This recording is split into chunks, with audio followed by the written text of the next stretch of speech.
So I often, as I'm sure several of you do, anybody who's a medium get asked about ghosts. And it's one of those subjects where I get very annoyed about with all the programs on television with these haunted houses and how they are treating the ghosts. But what we need to understand, what most people don't realize, is what a ghost is, which is quite simple. It's someone like you, it's someone like me. You understand, has been mentioned many times, is that we have the gift of free will.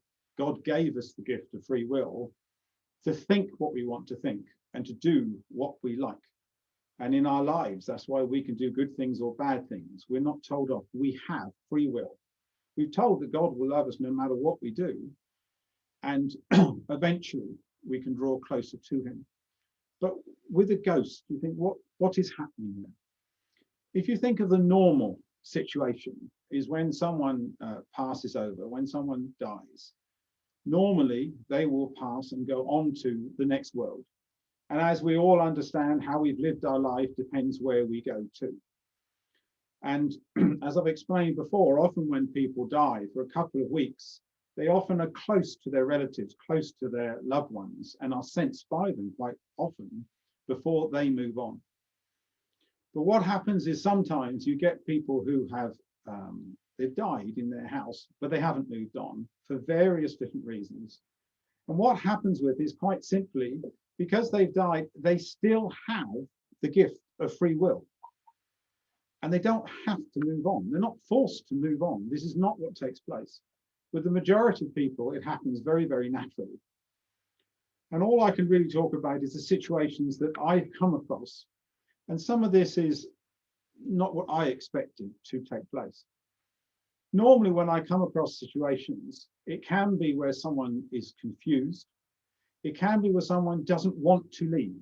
They've lived in a certain place all their lives and they don't move on. But this doesn't mean they are evil. It does not mean they are horrible. It doesn't mean they're some sort of alien species or something. They're just people like you and me. So some of the cases that I've come across where people are in there and life changes. So for example, they lived in a house maybe 50 years ago and they're still there, but the house is being used for different things and they can get agitated about it, but they haven't moved on. They haven't chosen to move on. And the situations where I've come across aren't always easy to sort out straight away. This isn't something that once you're a medium, you can just walk into a house and sort the problem out. It doesn't quite work like that. Often in these cases, you'll walk into a house. I can remember one with 2 children in the house there. And peculiarly, the people in the house seem to know who a medium is. They know it's someone who can sense them. And this particular one I've walked into there, and the children were right down the other end, and they were hiding from me because they didn't want to leave, and they were worried that I would make them leave. But in all the situations I've come across, I don't make anybody leave. We have to respect the gift of free will. Now, normally in these cases, the ones that I have dealt with, it can take a while to work out who is there and what's going on. The reason I say that is when you concentrate on a house, you don't have to be in the house to do this. Most of the time when I've done it, I may have visited the house, but the work is then done from here, concentrating on it. We have to understand, first of all, there are millions wandering the earth plane.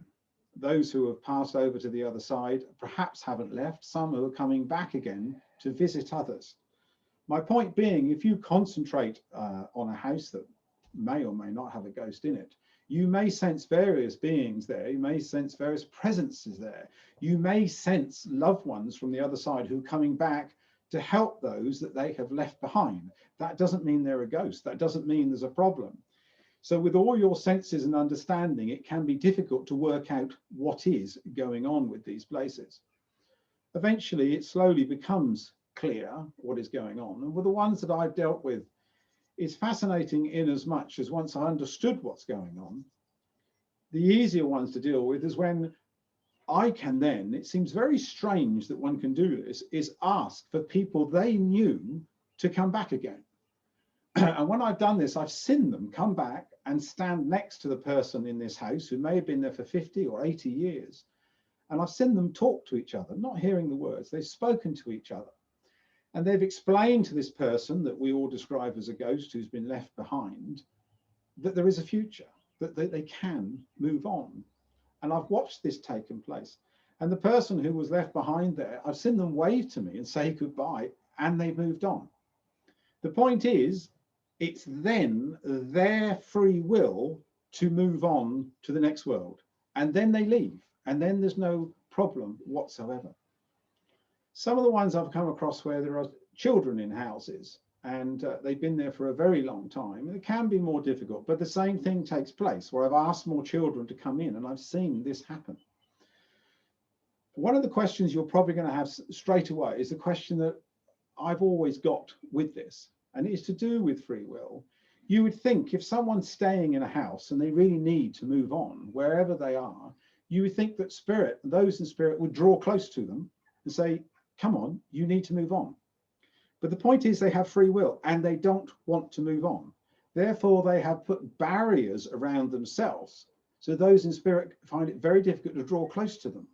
And for some reason, it takes a medium, someone in the physical flesh, to go to that house or to pray about that house and invite back those from the other side. Therefore, it's my free will to invite their friends to come back. This seems to make the connection. They have a conversation and then it's their free will and they've moved on. I've come across various situations where there are ghosts in houses. No one's particularly worried about it. One wedding I went to was this big venue in this big house, and there was a lady at the top of the house there. And I think she'd been there about 50, 60 years. And it was just as I was describing. I asked other people to come back. But during that day of the wedding, this lady who'd lived in this house for most of her life, she did not like the parties going on in the house. But she didn't mind the weddings going on in the house. But she'd been there for 50, 60 years, and it was time to move on. So all these programs where they, you know, haunted houses and everything else are terrible, are dreadful, because they are tormenting these people who are left behind, who are probably just confused souls. They need to be helped. They need to be loved. They need to be prayed for and understood. So we can ask those for the other side to draw close to them, and then we can help them move on.